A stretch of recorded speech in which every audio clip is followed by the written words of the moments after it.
দুনিয়ায় যে কোরআনের পক্ষে থাকবে, কোরআন হাসরের দিন তার পক্ষে থাকবে। দুনিয়ায় যে কোরআনের বিপক্ষে থাকবে, কোরআনকে পরিত্যাগ করবে, হাসরের দিন কোরআন তার বিরুদ্ধে মামলা দায়ের করবে। তথা দুনিয়ায় কোরআনের পক্ষে থাকলে কোরআন ও হাসরের দিন তার পক্ষে থাকবে। এই বিষয়ে আলোচনা হবে। আমরা কি চাই না যে হাসরের ময়দানে আল্লাহ রাব্বুল ইজ্জাতের আদালতের সামনে কোরআন আমার পক্ষে কথা বলুক? আমরা চাই কি চাই না যে আল্লাহ তাআলার দরবারে কোরআন আমার হয়ে কথা বলবে? এটা আমরা চাই কি চাই না? কিন্তু কোরআন যদি হাসরের ময়দানে আল্লাহর সামনে আমার বিপক্ষে কথা বলে, তাহলে আল্লাহর আদালতের শাস্তি থেকে বাঁচার কোন উপায় নেই। তাহলে কেউ যদি এই সিদ্ধান্ত নেয় যে হাসরের ময়দানে কোরআন তার পক্ষে কথা বলবে, তাহলে দুনিয়ার প্রত্যেকটা স্তরে, প্রত্যেকটা মহলে সে কোরআনের পক্ষেই থাকা লাগবে। কোরআনের বিপক্ষে যাওয়ার কোনো সুযোগ নেই। কোরআন যে কথা বলবে, এটাও হাদিসের মধ্যে স্পষ্ট পাওয়া যায় যে কোরআন কথা বলবে। হাদিসের মধ্যে এসেছে হাসরের ময়দানে কোরআন আল্লাহর আদালতের সামনে দাঁড়াবে, দাঁড়ায়া বলবে, আল্লাহ তোমার এই বান্দা আমাকে পরিত্যাগ করেছে। রাসূল বলতেছেন, মান তাআল্লামাল কুরআনা ওয়া আল্লাকা মাসহাফাহু লাম ইয়াতাআহাদহু ওয়া লাম ইয়ানজুর ফীহি জাআ ইয়াওমাল কিয়ামা মুতাআল্লিকাম বিহি ইয়াকুলু ইয়া রাব্বাল আলামিন ইন্না আবদাকা হাদা ইত্তাখাযানি মাহজুরা ফাকদি বাইনি ওয়া বাইনাহু। হাসরের ময়দানে আল্লাহর আদালতের সামনে কোরআন দাঁড়াবে, দাঁড়ায়া বলবে, ইন্না আবদাকা হাযা ইত্তাখাযানি মাহজুরা ফাকদি বাইনি ওয়া বাইনাহু। আপনার এই বান্দা, আপনার এই গোলাম আমি কোরআনকে পরিত্যাগ করে আমি কোরআনের বিপক্ষে সে চলেছে। আজকে আমি কোরআন আপনার আদালতে মামলা দিলাম, আমার মাঝে আর তার মাঝে মীমাংসা করে দেন। তাহলে আল্লাহর আদালতে কোরআন দাঁড়ায়া যদি আমার বিরুদ্ধে মামলা দেয়, আমি যত বড় আলেম হই আর যত বড় নেতার লিডার হই, আল্লাহর আদালত থেকে বাঁচার কোন উপায় নাই। তাহলে কোরআন কি ছাড়বো না কোরআন ধরবো? কোরআনের পক্ষে না বিপক্ষে? আল্লাহ রাব্বুল ইজ্জাত বলেন, ওয়ামান আ'রাদা আন যিকরি ফাইন্না লাহু মাঈশাতান দানকা ওয়া নাহশুরুহু ইয়াওমাল কিয়ামাতি আ'মা ওয়ামান আ'রাদা আন যিকরি ফাইন্না লাহু মাঈশাতান দানকা। আল্লাহ বলতেছেন যে দুনিয়ায় আমার কোরআন থেকে বিমুখ হবে, কোরআনকে গ্রহণ করবে না, কোরআনের বিপক্ষে থাকবে, ফাইন্না লাহু মাঈশাতান দানকা, তার আখিরাতের জীবনটা হবে সংকীর্ণ জীবন। দুনিয়ায় যে কোরআন বিমুখ হবে, কোরআনের বিপক্ষে যে থাকবে, আখিরাত তার জন্য সংকীর্ণ, আখিরাত তার জন্য কঠিন।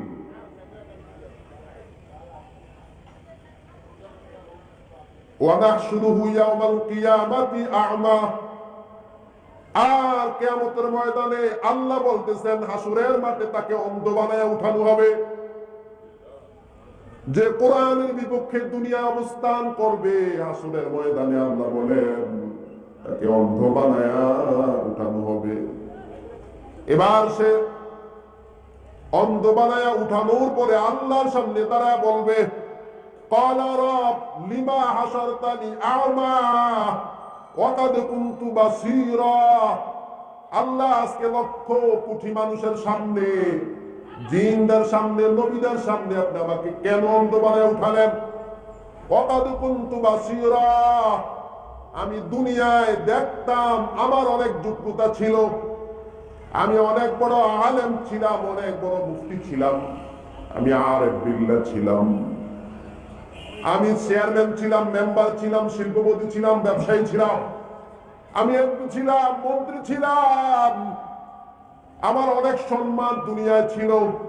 মানুষ আমাকে দেখলে চেয়ার ছেড়ে দিত, মানুষ আমাকে দেখলে দাঁড়িয়ে যেত। আজকে আপনি আমাকে কেন অন্ধ বানায় উঠালেন? আল্লাহ রাব্বুল আলামিন সহজ একটা উত্তর তাকে শুনিয়ে দিবেন। আল্লাহ বলবেন ক্বালা কাযালিকা আতাতকা আয়াতুনা ফানাসিতাহা।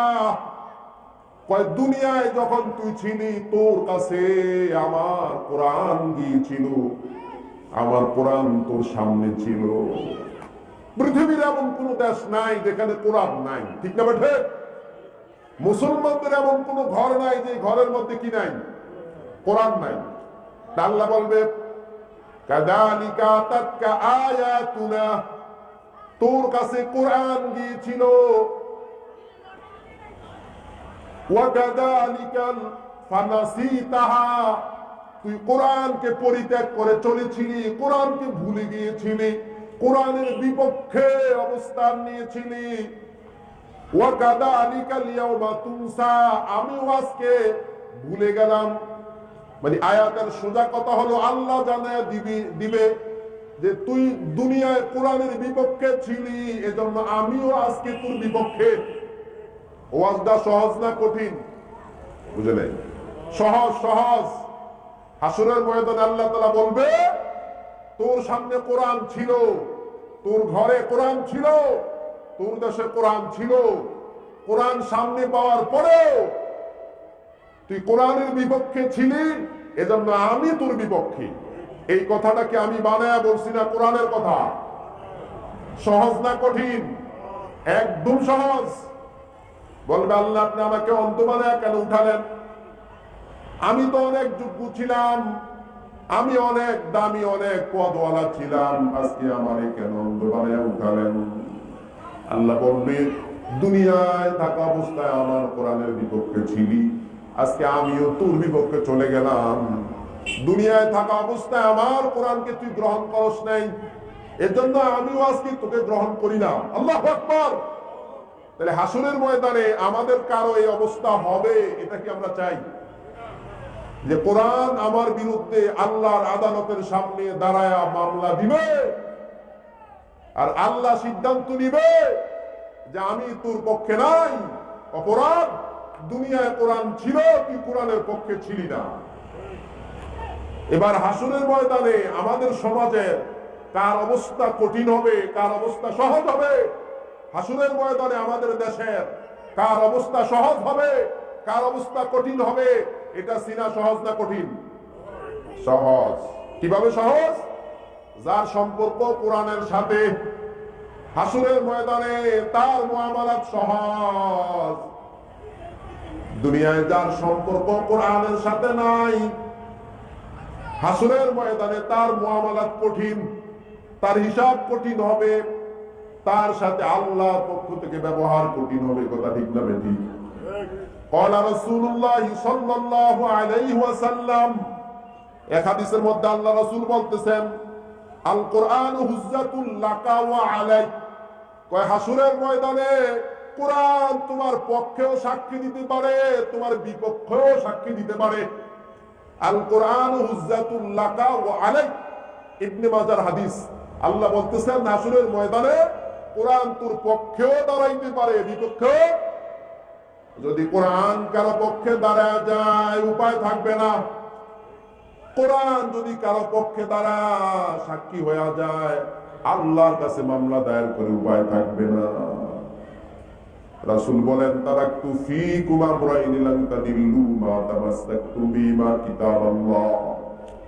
রাসূল বলেন আমি দুটা জিনিস রেখে গেলাম। কয়টা? তারাকতু ফীকুম আমরাইন লান তাদিল্লু মা তামাসসাকতুম বিহিমা কিতাবাল্লাহ ওয়া সুন্নাত রাসূলি। আল্লাহর কোরআন, নবীর সুন্নাত, আল্লাহর কোরআন, নবীর আদর্শ, দুইটা জিনিস রেখে গেলাম। যদি দুইটা আঁকড়ে ধরো, লান তাদিল্লু মা তামাসসাকতুম বিহিমা কিতাবাল্লাহ, দুইটা আঁকড়ে ধরলে তোমাদের কেউ ক্ষতি করতে পারবে না, তোমাদের দিকে চোখ তুলে তাকাতে পারবে না, তোমাদের কেউ সামনে দাঁড়াতে পারবে না। এবার বলেন, আমরা কি কোরআন আর রাসূলের আদর্শ ধরছি? যেরকম ধরছি। এজন্য বিশ্বব্যাপী মুসলমানদের অবস্থা তেমন একটা ভালো না। কথা ঠিক না বেঠিক? একটাই কারণ, আল্লাহ রাসূল বললেন কোরআনকে ধরো, রাসূলের আদর্শকে ধরো। কোরআনকে ধরি নাই, রাসূলের আদর্শকে ধরি নাই, এজন্য আমাদের অবস্থাটা খারাপ। কথা ঠিক না বেঠিক? দুনিয়ায় যে অবস্থা আছে হাসরের ময়দানে এর চেয়ে বেশি। এবার আল্লাহ বললেন যারা কোরআনের বিপক্ষে যাবে, যারা কোরআনকে মানবে না, যারা কোরআনকে পরিত্যাগ করবে, তাদের অবস্থা হবে কঠিন। এবার আমরা কোরআন থেকে জেনে নেই দুনিয়াতে কোরআনকে পরিত্যাগ করার নমুনাটা কি হয়। দুনিয়াতে কোরআনের বিপক্ষে যাওয়ার নমুনাটা কেমন? দুনিয়াতে কোরআনের বিপক্ষে যাওয়ার এক নাম্বার নমুনা কোরআনের তেলাওয়াত না শিখা। কি না শিখা? কোরআনের তেলাওয়াত না শিখা। যদি প্রশ্ন করি যে আমাদের সমাজে 100 জন মুসলমানের মধ্যে কোরআন তেলাওয়াত শুদ্ধ করে পড়তে পারে কতজন? খুব কম না, শতকরা 99.5%। কত? শতকরা 99.5% লোক পাওয়া যাবে আল্লাহর কোরআনকে শুদ্ধ করে পড়তে পারে না। আল্লাহ রাব্বুল আলামিন কোরআনের সূরা কমারের 40 নম্বর আয়াতে বলেন, ওয়ালাকাদ ইয়াসসারনাল কুরআন লিযিকর। আল্লাহ কোরআনে বললেন পৃথিবীতে যত শিক্ষা ব্যবস্থা আছে, পৃথিবীতে যা কিছু শিক্ষা লাগে, সবচেয়ে সহজ হলো কোরআন শিক্ষা। কি শিক্ষা? যত শিক্ষা ব্যবস্থা আছে সবচেয়ে সহজ হলো কি শিক্ষা? একটু আগে বলেছিলাম হাসরের ময়দানে কোরআন দাঁড়ায়া মামলা দিবে। এবার আমরা যারা কোরআন শিখি নাই, যারা আমরা কোরআন পড়তে পারি না, হাসরের ময়দানে কোরআনটা যদি দাঁড়ায় বলে, আল্লাহ তুমি বলছো কোরআনের ভিতরে কোরআন শিক্ষা করা সহজ, কোরআন শিক্ষা সহজ হওয়ার পরেও গীতগালিন দিয়া ফরিদগঞ্জের অমুক ব্যক্তি কোরআন শিখে নাই, বিপরীতে ইংরেজি শিখছে, বাংলা, বায়োলজি, কেমিস্ট্রি, সায়েন্স, ইংলিশে কথা বলার যোগ্যতা অর্জন করলো, বিসিএস ক্যাডার হলো, কিন্তু কোরআন শিখে নাই, ডাক্তার হয়েছে কিন্তু কোরআন শিখে নাই। আমি কোরআনের সাথে গাদ্দারি করেছে, আমি কোরআন আপনার কাছে বিচার চাই। কিয়ামতের ময়দানে কোরআন না শিকার কারণে কোরআন যদি আপনার বিপক্ষে দাঁড়ায় মামলা দেয়, দিতে পারে কি পারে না?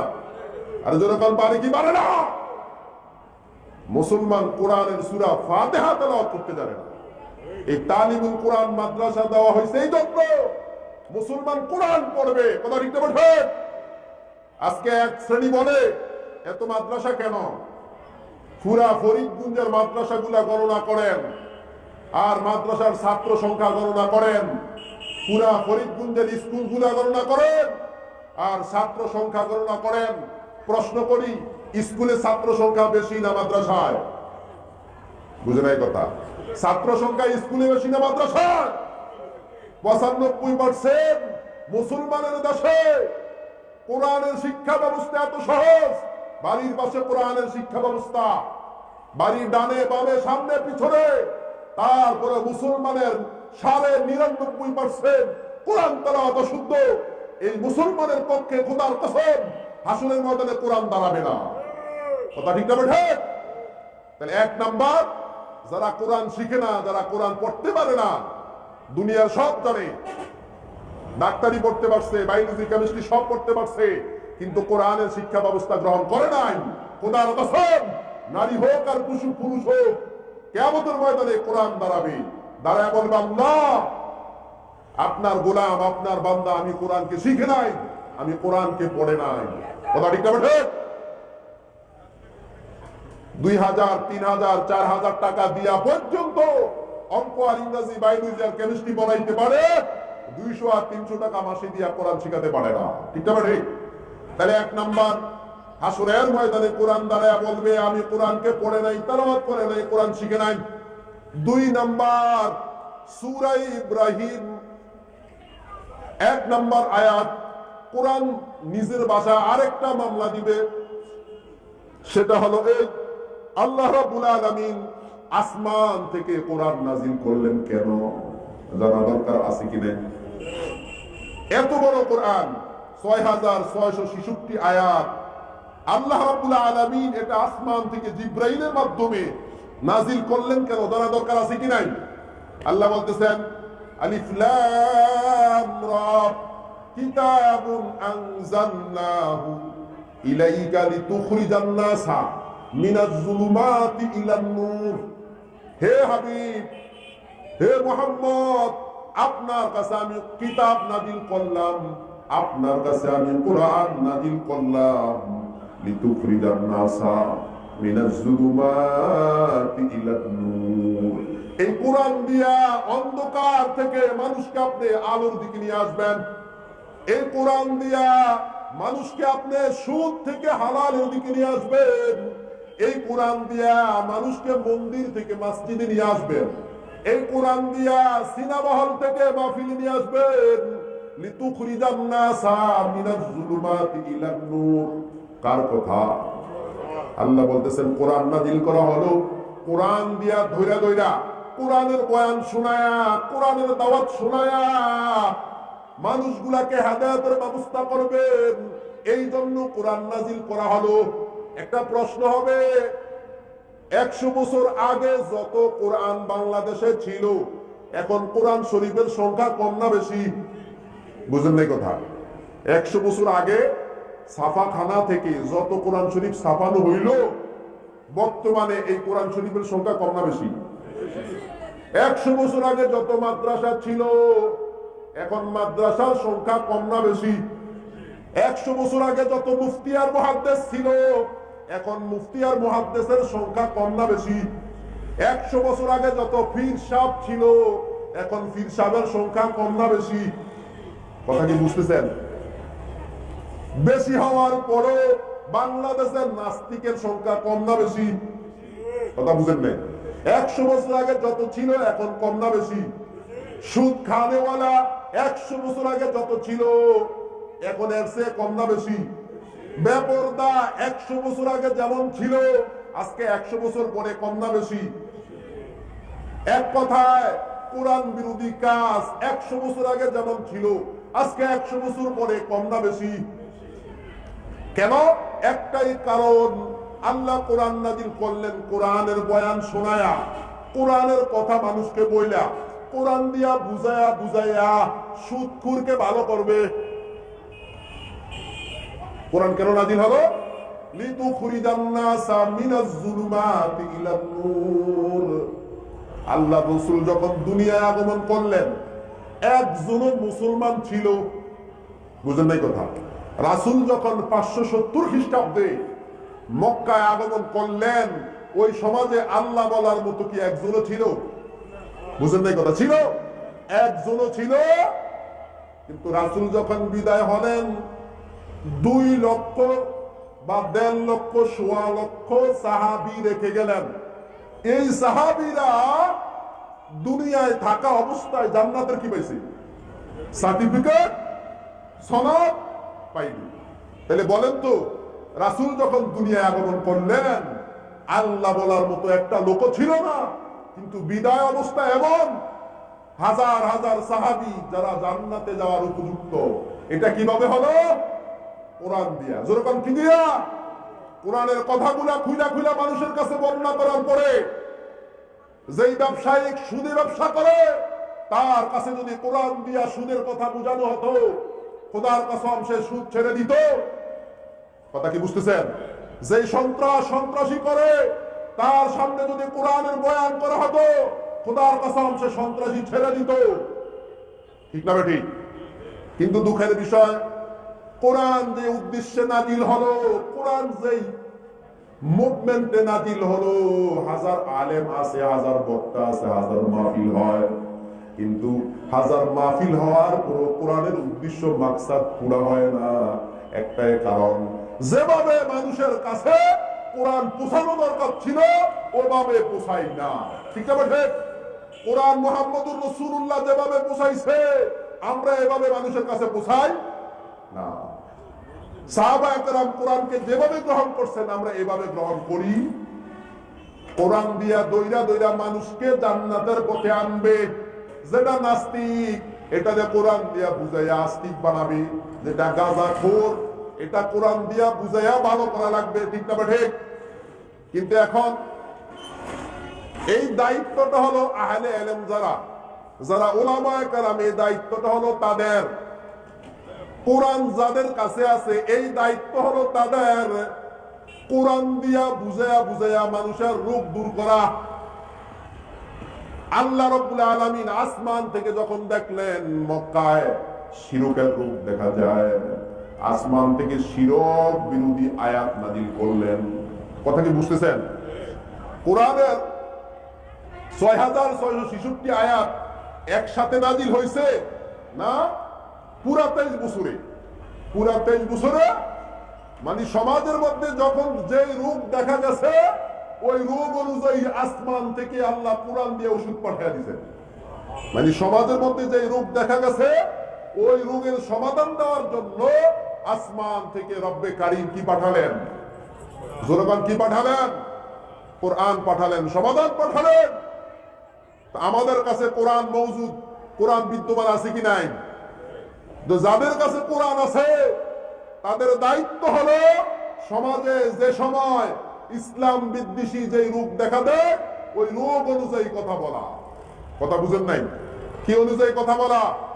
রোগ অনুযায়ী কথা বলা। কারণ কোরআনের উদ্দেশ্য হলো মানুষের রোগ নিরাময় করা। কি রোগ? শিরকের রোগ কোরআন দিয়ে দূর হবে, বেদাতের রোগ কোরআন দিয়ে দূর হবে, নাস্তিকতার রোগ কোরআন দিয়ে দূর হবে, ইহুদি খ্রিস্টানদের ষড়যন্ত্র কোরআন দিয়ে দূর হবে। ঠিক না ঠিক? কিন্তু আমরা যারা আহলে ইলম আছি আমরা সমাজের মানুষের ইসলাম বিদ্বেষী অবস্থানটাকে পরিবর্তন করার চিন্তা নিয়ে বয়ান করি না। আমি আমার চিন্তা নিয়ে বয়ান করি। কথা ঠিক না ঠিক? যেই সময়ে সমাজে যেই রূপ দেখা দেয়, যেই সময়ে সমাজে ইসলামের যে ফিতনা শুরু হয় ওইটার বিপক্ষে কথা বলে কোরআন দিয়ে বুঝিয়ে দেওয়া, এটা হলো উলামায়ে কেরামের দায়িত্ব। কথা ঠিক না ঠিক? বর্তমান বিশ্বব্যাপী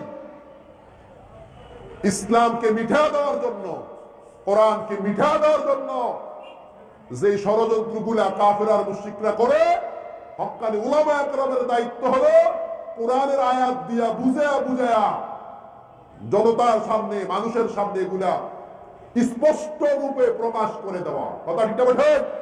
যে এই মতাদর্শ, এই আকীদা, এই বক্তব্য এটা কোরআনের বিপরীত বক্তব্য, এটা ইসলামের বিপরীত বক্তব্য। কথা ঠিক না ঠিক? তখন কোরআনের হক আদায় হবে। আল্লাহ বললেন লিতুখরিজান নাসা মিনাজ যুলুমাতি ইলান নূর।